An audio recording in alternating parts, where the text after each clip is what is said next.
नमस्कार, news India आप देख रहे हैं। मैं आपके साथ सागर मिश्रा। आदिवासी अस्मिता पर आर पार। देश की राजनीति में आदिवासी समाज की बड़ी भूमिका है। राज्य का चुनाव हो या फिर देश का चुनाव, आदिवासी वोटर चुनाव का रुख बदलने का मादा रखता है। सामान्य तौर पर आदिवासी समाज बेशक उपेक्षित सा नजर आता हो, लेकिन चुनाव के समय हर दल के छोटे बड़े हर राजनेता को इसकी अहमियत का अंदाजा रहता है। पार्टी के छोटे बड़े नेता किसी भी तरफ अगर चले जाएं या फिर जरा सी चूक बहुत बड़ा यहां पर नुकसान भी पहुंचा देती है। मध्य प्रदेश में इसी साल विधानसभा चुनाव होने वाले हैं। 2024 लोकसभा चुनाव के फाइनल मुकाबले के पहले मध्य प्रदेश विधानसभा चुनाव को सेमीफाइनल मुकाबला भी माना जा रहा है। सूबे का सियासी तापमान पहले से ही देखे काफी गरमाया हुआ है। ऐसे माहौल में मध्य प्रदेश के सीधी जिले से सामने आया पेशाब कांड का वीडियो अब सियासी सनसनी बन गया। वीडियो का संबंध एक बीजेपी नेता से होने की वजह से बवाल ये और भी ज्यादा बढ़ गया।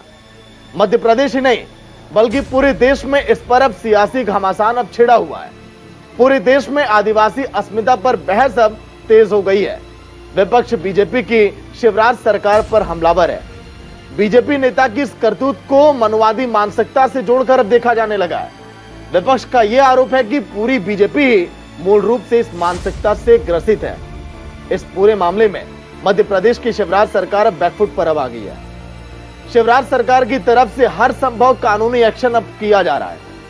आरोपी प्रवेश शुक्ला को मंगलवार देर रात गिरफ्तार भी कर लिया गया। उस पर एनएसए भी लगा दिया गया, लेकिन मामला अब शांत हो जाए इसके आसार फिलहाल अब नजर नहीं आते दूर दूर तक। इसकी वजह कई सारी है। कहा यह जाता है कि मध्य प्रदेश में सत्ता हासिल करने की एक चाबी आदिवासी वोटरों के पास है। सूबे की करीब 7 करोड़ आबादी में करीब 2 करोड़ आदिवासी हैं, यानी कि मध्य प्रदेश में करीब 22% आबादी आदिवासियों की है। देखिए आप, 84 विधानसभा में आदिवासी समाज इस समय प्रभावशाली भी माना जाता है और इसीलिए कहा जा रहा है कि आदिवासी वोटरों की बहुत अहम भूमिका है। मध्य प्रदेश के कुल 230 विधानसभा सीटों में से 84 सीटें, यानी कि आंकड़ा देखिए काफी बड़ा है। पिछले विधानसभा चुनाव में बीजेपी यहां पर हार गई थी। इसके पीछे आदिवासी वोटरों की नाराजगी को बड़ी वजह माना गया था। यही वजह है सीधी कांड पर इस समय सियासी घमासान देखिए बहुत ज्यादा दिखाई दे रहा है। मध्य प्रदेश कांग्रेस को ये एक बड़ा मुद्दा मिल गया।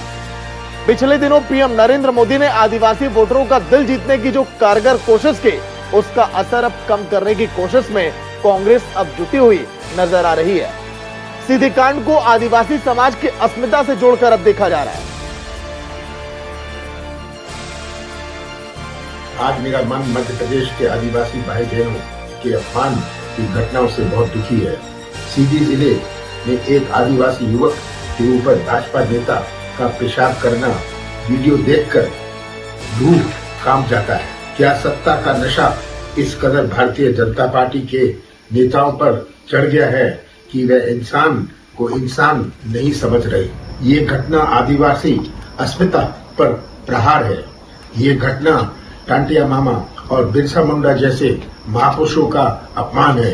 ये घटना मध्य प्रदेश के करोड़ों आदिवासी भाई बहनों का अपमान है। मैं शिवराज सरकार को चेतावनी देता हूं कि आदिवासी समाज पर हो रहे अत्याचारों को सरकारी संरक्षण देना बंद करें। कांग्रेस पार्टी पूरी तरह से आदिवासी समाज के साथ खड़ी है और उन्हें न्याय दिलाकर रहेगी।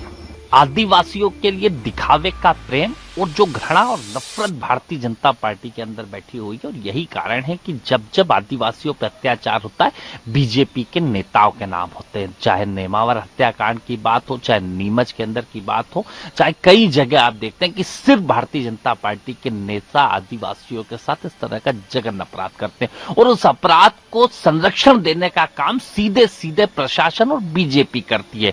वो विधायक प्रतिनिधि जिसने इस तरह का कांड करा और जिसने वीडियो बनाया, उसे फंसाने के लिए उसके ऊपर केस कर दिया गया और पुलिस की संज्ञान में होते हुए ना तो उसके ऊपर कार्रवाई करी गई, क्योंकि जो अपराधी है वो विधायक प्रतिनिधि था नरोत्तम मिश्रा जी के साथ।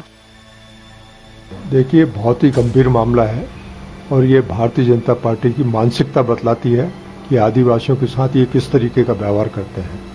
मैं समझता हूँ कि इसके लिए वहाँ के विधायक को माफी मांगना चाहिए और सजा देने से काम नहीं चलता। पूरी बीजेपी को माफी मांगनी चाहिए कि इस तरीके का किया गया है पूरे देश के अंदर आक्रोश है आदिवासियों में और दलितों के अंदर इसको लेकर। वहीं सीधी कांड पर कांग्रेस का सीधा मुख्यमंत्री प्रधानमंत्री पर अब हमला है। बीजेपी की विचारधारा पर सवाल उठाना मध्य प्रदेश की राजनीति में उबाल अब ला रहा है। माहौल बिगड़ता देख बीजेपी अब डैमेज कंट्रोल में जुट गई। आरोपी प्रवेश शुक्ला की गिरफ्तारी, उस पर एनएसए लगाना, प्रवेश शुक्ला के घर पर बुलडोजर तक चलवा दिया गया। जब से मध्य प्रदेश में मामला सामने आया, बुलडोजर एक्शन की मांग होने लगी थी। पहले बीजेपी तो इससे बचती हुई दिखाई दी, लेकिन मामला जैसे ही बिगड़ता हुआ बीजेपी ने देखा तो बीजेपी सरकार को प्रवेश के घर पर बुलडोजर चलाने का आदेश तक यहां पर देना पड़ा। घटना जब ध्यान में आई थी उतने ही समय में वहां भी कार्रवाई कर दी गई है और रात को ही गिरफ्तार हो गया है वो व्यक्ति। लॉकअप में ही बैठा हुआ है वो। कानूनी कार्रवाई हुई है। मुख्यमंत्री जी खुद बोल चुके कि आने से उस पर लगेगी, बाकी कुछ नहीं बचता। स्वाभाविक रूप से कांग्रेस पूछ रही है, कांग्रेस के हिसाब से बुलडोजर नहीं चलता है, कानून के हिसाब से चलता है। अतिक्रमण होगा तो चलेगा। वैसे अपराधी केवल अपराधी होता है, उसकी कोई भी जाति, धर्म या फिर पार्टी नहीं होती।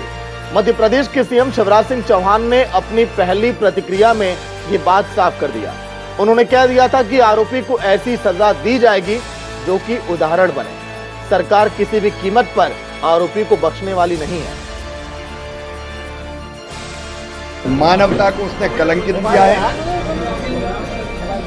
घोर अमानवीय कृत्य किया है। ऐसा अपराध जिसके लिए कठोरतम सजा, कठोरतम शब्द भी कम पड़ता है, लेकिन मैंने निर्देश दिए कि कठोरतम सजा दी जाए, कड़ी से कड़ी कार्रवाई की जाए। ऐसी कार्रवाई जो उदाहरण बने, हम उसको किसी भी कीमत पर छोड़ेंगे नहीं। अपराधी की ना तो कोई जाति होती है, ना कोई धर्म होता है और ना कोई पार्टी होती है। अपराधी केवल अपराधी है, उसे सजा भुगतनी पड़ेगी। वहीं सीधी कांड को लेकर बीजेपी डैमेज कंट्रोल में अब जुटी हुई नजर आ रही है। जैसे ही सीधी कांड का वीडियो वायरल हुआ, खबर सामने आने लगी और आरोपी प्रवेश वर्मा बीजेपी के विधायक केदार शुक्ला का प्रतिनिधि है। जिस आदिवासी शख्स पर पेशाब किया गया वो सीधी जिले के करुंदी गांव का रहने वाला है। मामले की तूल पकड़ने के बाद बीजेपी विधायक केदार शुक्ला ने कहना शुरू कर दिया, प्रवेश शुक्ला प्रतिनिधि नहीं है। इस मामले में मध्य प्रदेश बीजेपी के मीडिया विंग ने दावा किया। वीडियो में देखिए, अब नजर आ रहा है शख्स बीजेपी से जुड़ा हुआ नहीं है। इस पर कांग्रेस नेताओं ने प्रवेश शुक्ला को बीजेपी मंडल उपाध्यक्ष नियुक्त किए जाने का पत्र तक शेयर करना शुरू कर दिया। आदिवासी युवक को मानसिक रूप से विक्षिप्त भी बताया जाने लगा, जबकि पुलिस की जांच में इसकी पुष्टि नहीं हुई। हदें तो तब पार हो गई जब आदिवासी युवक की तरफ से बाकायदा एक एफिडेविट तक सामने आ गया, जिसमें पीड़ित की तरफ से लिखा गया कि सोशल मीडिया पर वायरल वीडियो झूठा और फर्जी है। एफिडेविट के मुताबिक प्रवेश शुक्ला ने पीड़ित के साथ ऐसा कोई भी काम नहीं किया है, लेकिन अब वीडियो सबके सामने है। प्रवेश वर्मा की घटिया कर हरकत पूरा देश अब देख रहा है। आप सुनिए आखिर कैसे आरोपी का पिता यह कह रहा है कि प्रवेश विधायक प्रतिनिधि है, जबकि विधायक ये कह रहे हैं कि प्रवेश मेरा आदमी ही नहीं है। सुनिए आप। भाई आके यहाँ गुमशुदगी की रिपोर्ट भी 1 जुलाई को लिखाए हैं और यही हमारी पूरी दास्ता है। तो हम निवेदन करते हैं शासन, प्रशासन और सब आपके मीडियम बंधुओं के माध्यम से कि हमारे साथ न्याय हो। 4-5 साल से वो विधायक प्रतिनिधि आज भी हैं, भाजपा के नेता है, विधायक प्रतिनिधि है, इसी का राजनीतिक शिकार हो रहे हैं। विपक्ष पार्टी और कुछ गुटी राजनीति के चलते इस तरह का हवा दिया जा रहा है। किसी भी विधायक के जिला पंचायत में एक प्रतिनिधि होता है। जिला पंचायत में हमारे प्रतिनिधि सुमंत द्विवेदी हैं। नहीं, हमारे साथ फोटो तो बहुत सारे लोगों के होते हैं। हम लोग क्षेत्र में निकलते हैं, कार्यक्रमों में रहते हैं, बहुत सारे लोगों के फोटो रहते हैं। बीजेपी के कोई पदाधिकारी नहीं है, वो चौवनिया में मर रही हैं। बीजेपी के किसी भी तरह से बीजेपी से संबद्ध नहीं है, वो अमानवीय है और उसके खिलाफ कठोर कार्रवाई की जानी चाहिए। ना तो मुझे किसी ने वीडियो दिखाया, ना तो मुझे इसके बारे में बताया। मुझे तो अभी आप पत्रकारों के मार्फत ये मालूम हुआ। सीधी कांड पर बीजेपी की बौखलाहट की बड़ी वजह आदिवासी वोटर्स हैं, जिनकी नाराजगी ने साल 2018 में उसे सत्ता से दूर कर दिया था। 2023 के विधानसभा चुनाव में आदिवासी वोटर्स को रिझाने के लिए कांग्रेस और बीजेपी दोनों दलों की तरफ से जोर आजमाइश तेज हो गई है। पिछले चुनाव की तरह अगर इस बार भी आदिवासी वोटर्स अगर नाराज हुए तो बीजेपी का खेल यहां बिगड़ सकता है। क्योंकि अगर हम बात करें, देखिए मध्य प्रदेश में 47 सीटें आदिवासियों के लिए आरक्षित हैं। यही नहीं, साल 2018 में कांग्रेस ने प्रदेश के कुल 47 ट्राइबल रिजर्व सीटों में से 31 पर जीत हासिल की थी। बीजेपी को 16 सीटों से ही यहां पर संतोष करना पड़ा था। बीजेपी को 15 साल बाद विपक्ष में बैठना पड़ा, लेकिन 15 महीने बाद देखिए तस्वीरें बदल गई। 15 महीने के बाद ज्योतिरादित्य सिंधिया के विद्रोह के बाद बीजेपी एक बार फिर मध्य प्रदेश की सत्ता में वापस लौट गई। 2003 के पहले राज्य का आदिवासी वोटर पूरी तरह से कांग्रेस के साथ था। 2003 में बीजेपी की बंपर जीत में आदिवासी वोटर्स को बहुत बड़ा योगदान उसमें देखा गया। तब आरक्षित 41 सीटों में से 37 सीटों पर बीजेपी ने जीत हासिल की थी। लेकिन इसके बाद 2008 के विधानसभा चुनाव में आदिवासी समुदाय के लिए आरक्षित 41 सीटों में से 31 पर बीजेपी ने जीत हासिल की, दोबारा सत्ता में वापसी की। इसके बाद परिसीमन के कारण जनजातीय आरक्षित सीटों की संख्या 41 से बढ़कर हो गई 47। साल 2013 में बीजेपी ने 47 में से 31 सीटों पर फिर से जीत हासिल की और लगातार तीसरी बार राज्य की सत्ता को बीजेपी ने हासिल किया। मध्य प्रदेश की 84 विधानसभा क्षेत्रों में अगर हम बात करें तो आदिवासियों का बहुत ज्यादा प्रभाव माना जाता है। 2018 के विधानसभा चुनाव में बीजेपी ने इन 84 में से 34 सीटों पर जीत हासिल की थी, जबकि साल 2013 में इन इलाकों में 59 सीटों पर बीजेपी ने कब्जा किया था। 2018 में पार्टी को यहां पर 25 सीटों का नुकसान हो गया, चुनाव में आपने देखा था। लेकिन इन सब के बाद अब संकेत साफ है कि मध्य प्रदेश की शिवराज सरकार के लिए आदिवासी जनाधार को वापस हासिल करना एक बड़ी चुनौती है। बीजेपी को सत्ता में वापसी अगर करना है तो आदिवासी वोटर्स को अपने पाले में लाना देखिए बहुत ज्यादा जरूरी है। किसी भी स्तर पर जरा सी गलती पार्टी को बड़ा नुकसान पहुंचा सकती है। वहीं 2024 के चुनावी महासंग्राम के लिहाज से मध्य प्रदेश का चुनाव देखिए बहुत खास माना जा रहा है। विधानसभा में बेशक आदिवासी वोटर्स का मूड बदलता रहा हो, पिछले 2 लोकसभा चुनाव में आदिवासी वोटर्स बीजेपी के साथ मजबूती के साथ खड़े दिखाई दिए हैं। देखिए आप, देखिए तस्वीरें हम आपको दिखा रहे हैं। लेकिन मध्य प्रदेश में कुल अगर बात करें तो 29 लोकसभा सीटें हैं, 10 सीटें अनुसूचित जाति और अनुसूचित जनजाति के लिए वहां पर आरक्षित हैं, जिनमें से 4 सीटें अनुसूचित जाति के लिए तो 6 सीटें अनुसूचित जनजाति के लिए आरक्षित हैं। साल 2014 और 19 दोनों ही लोकसभा चुनाव में बीजेपी ने सभी 10 सीटों पर जीत का परचम लहराया था। वही देखिए मध्य प्रदेश में पिछले 2 लोकसभा चुनाव की अगर हम बात करें तो वहां के नतीजे बताते हैं कि पीएम नरेंद्र मोदी की वजह से आदिवासी वोटरों का झुकाव बीजेपी की तरफ बढ़ा है। 1 जुलाई को पीएम नरेंद्र मोदी का शहडोल दौरा इस लिहाज से काफी अहम माना जा रहा है। पीएम नरेंद्र मोदी ने शहडोल में कार्यक्रम की शुरुआत रानी दुर्गावती की प्रतिमा को माल्यार्पण के साथ ही किया। पीएम मोदी ने घोषणा की कि रानी दुर्गावती की 500वीं जयंती को पूरे देश भर में मनाया जाएगा। इसके साथ ही पीएम मोदी ने राष्ट्रीय सिकल सेल एनीमिया उन्मूलन मिशन की शुरुआत की है, जिसकी चपेट में आदिवासी समाज के लोग आते हैं। शहडोल जिले के पकरिया गांव में पीएम मोदी की खाट पंचायत ने सबको आकर्षित किया। इस दौरान पीएम मोदी ने आदिवासी नेताओं यानी कि पेशा समिति के सदस्यों, स्वयं सहायता समूह की महिलाओं से सीधा संवाद किया। खाट पंचायत के वीडियो सोशल मीडिया पर काफी पसंद भी किए जा रहे हैं। पीएम मोदी का शहडोल दौरा काफी सफल भी माना जा रहा है।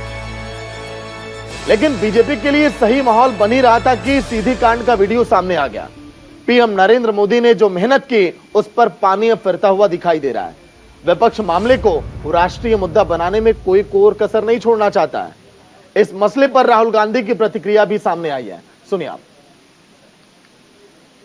देखिए राहुल गांधी ने एक ट्वीट में क्या लिखा ये भी आपको पहले दिखा दे। बीजेपी शासन में आदिवासी भाइयों और बहनों पर अत्याचार बढ़ने लगे हैं। मध्य प्रदेश में एक बीजेपी नेता के अमानवीय अपराध से पूरी मानवता शर्मसार हो गई। ये आदिवासियों और दलितों के प्रति बीजेपी की नफरत का घिनौना चेहरा और असली चरित्र है। आगे देखिए, इस मसले पर बसपा सुप्रीमो ने भी कह दिया। मायावती की प्रतिक्रिया भी सामने आ गई है। उन्होंने क्या लिखा ये भी आप देखिए। मध्य प्रदेश के सीधी जिले में एक आदिवासी दलित युवक पर स्थानीय दबंग नेता के द्वारा पेशाब किए जाने की घटना अति शर्मनाक है। जिस अमानवीय कृत्य की जितनी भी निंदा की जाए वो बहुत कम है। इसका वीडियो वायरल होने के बाद ही सरकार का जागना इसकी संलिप्तता को साबित करता है।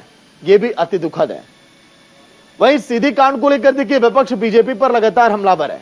इस मसले पर विपक्षी खेमे के नेताओं की प्रतिक्रिया लगातार सामने आ रही है।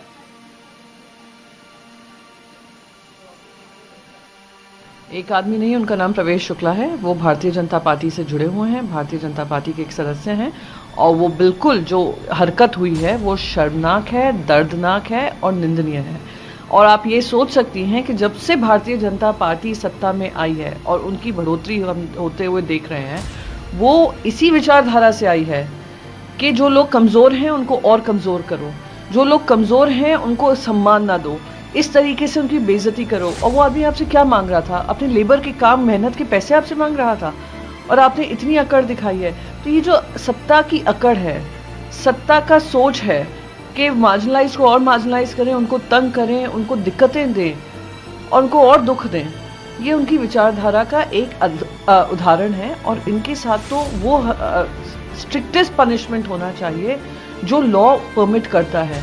और अगर किसी तरीके से मध्य प्रदेश की सरकार ये नहीं करती है तो वो दिखाती है कि वो ऐसी सोच, ऐसी विचारधारा के अंतर्गत अपनी सरकार चला रही है। संज्ञान लिया है, अच्छी बात है, लेकिन एक मानसिकता को प्रदर्शित करती है कि आदिवासी दलित को सोचा क्या जाता। नशे में तमाम तरह के लोग हरकतें करते हैं, लेकिन वो प्रवेश शुक्ला जो पूर्व विधायक के प्रतिनिधि हैं, तो उनकी जो तथाकथित समान मानसिकता उजागर होती है नशे में थी कि चलो गरीब हैं, मेरे पैरों के तले रहने वाले लोग हैं। वो जो भी बीजेपी की विचारधारा है वह एक्सप्रेस होती है, वो दिखती है उसमें, अपने से कमजोर। तो यही तो विचार है, क्योंकि आगे चल करके जो हिंदू राष्ट्र की बात कर रहे हैं उसमें दलितों और पिछड़ों, महिलाओं की, आदिवासियों की यही हालत होगी। विपक्ष के तेवर ये बता रहे हैं कि सीधी कांड अभी शांत नहीं होने वाला है। बेशक मध्य प्रदेश की शिवराज सरकार ने आरोपी प्रवेश के घर पर बुलडोजर चलवा दिया हो, विपक्ष इस मामले में बीजेपी को आसानी से बख्शने वाला नहीं है। लेकिन ये मामला तूल पकड़ेगा, लेकिन बीजेपी को इस नुकसान से बचना होगा, क्योंकि पीएम नरेंद्र मोदी ने शहडोल में आदिवासियों के वोट बैंक के लिए बहुत बड़ी मेहनत की थी। फिलहाल इतना ही। देखते रहे न्यूज़ इंडिया। नमस्कार।